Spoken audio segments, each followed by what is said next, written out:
Pour ne rien manquer, abonnez-vous maintenant.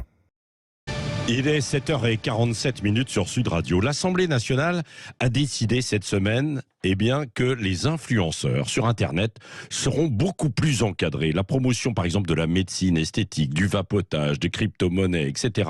La présence de filtres aussi qui améliorent l'aspect physique qui devra être vu. Bah oui, parce qu'il y a aussi tout ce qui est évidemment chirurgie esthétique. Enfin, il y a beaucoup de choses autour de ça. Est-ce que ça va dans le bon sens? Nous sommes avec Magali Berda ce matin, qui est fondatrice de la Fédération des influenceurs et créateurs de contenu.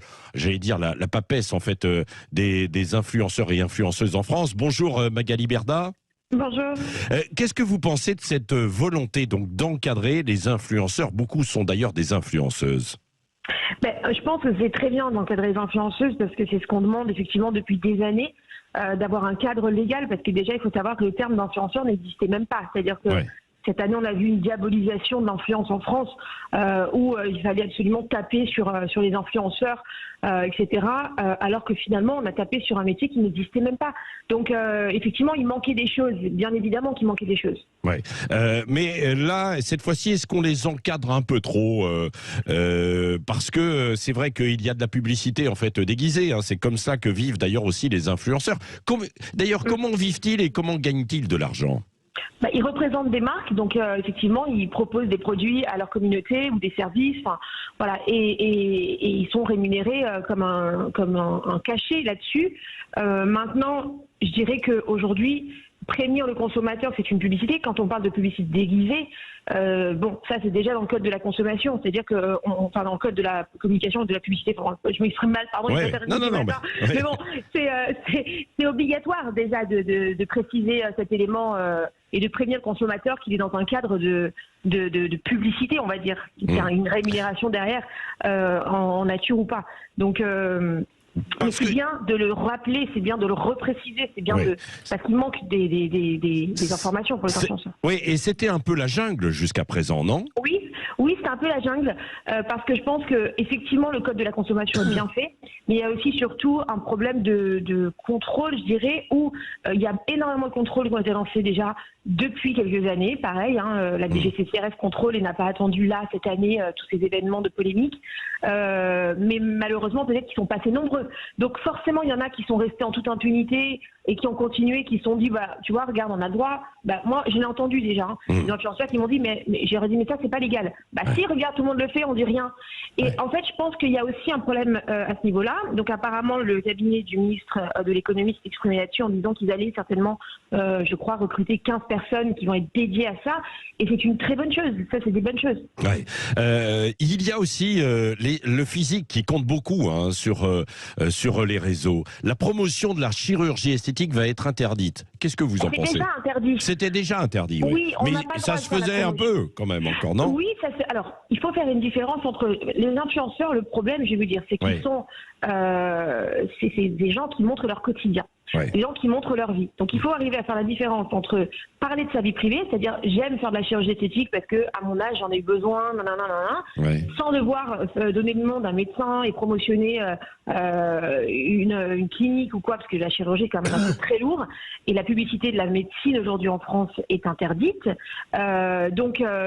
Il faut faire ce distinguo-là. Maintenant, effectivement, aller dans une clinique et faire la promotion totale d'une clinique, c'est totalement interdit et ça l'était déjà. Mais c'est bien de le rappeler noir sur blanc pour que les influenceurs le comprennent, parce que effectivement, il y en a qui l'ont fait quand même à titre de promotion. Oui. Magali Berda, la loi vise aussi à encadrer les influenceurs qui opèrent depuis l'étranger, comme à Dubaï. C'est quoi? C'est une traque fiscale?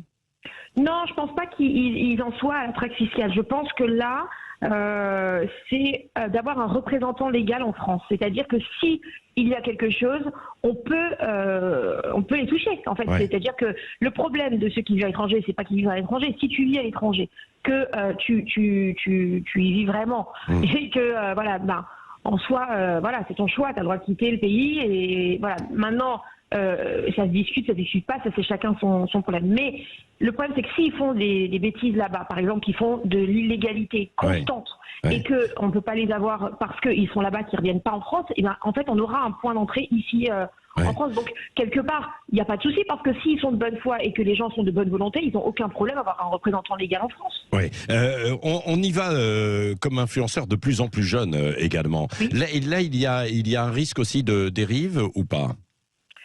Déjà, tout ce qui touche les jeunes, c'est-à-dire qu'à partir du moment où ils sont mineurs, effectivement, ça doit être encadré. Oui. Maintenant, ça l'est, puisque dans la loi, ils ont prévu quelque chose aussi pour ça.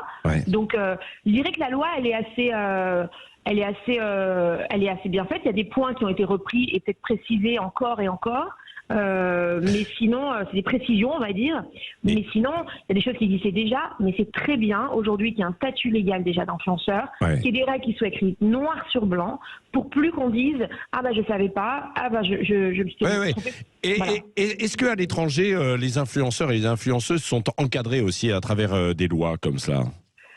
Non, c'est vrai qu'en France, c'est une grande première, là, je crois. Il n'y a pas autant de cadres. Oui, je pense qu'il n'y a pas autant de cadres et c'est très bien. Franchement, c'est très bien. Après, voilà, c'est très bien, mais il faut peut-être pas que ça aille trop loin non plus. Ça allait trop loin dans un sens et il fallait peut-être pas attendre autant de drames cette année, de diabolisation et de trucs, et puis surtout d'avoir autant d'amalgames. C'est-à-dire qu'aujourd'hui, les gens sont un peu perdus, ils savent plus qui est responsable, qui est plus responsable. Tout le monde met la faute sur un tel, c'est un tel, alors que finalement, c'est bon, il y a voilà, c'est pas comme ça que ça marche. Qu'est-ce qui cartonne le plus aujourd'hui dans le monde des influenceurs? C'est quoi? C'est toujours un peu la mode, non? Oui, alors c'est toujours, vous savez, l'influence aujourd'hui, c'est quelque chose d'extrêmement important.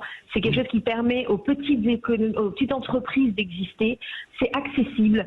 C'est vraiment un outil qui est extraordinaire. L'influence, c'est quelque chose de très très beau.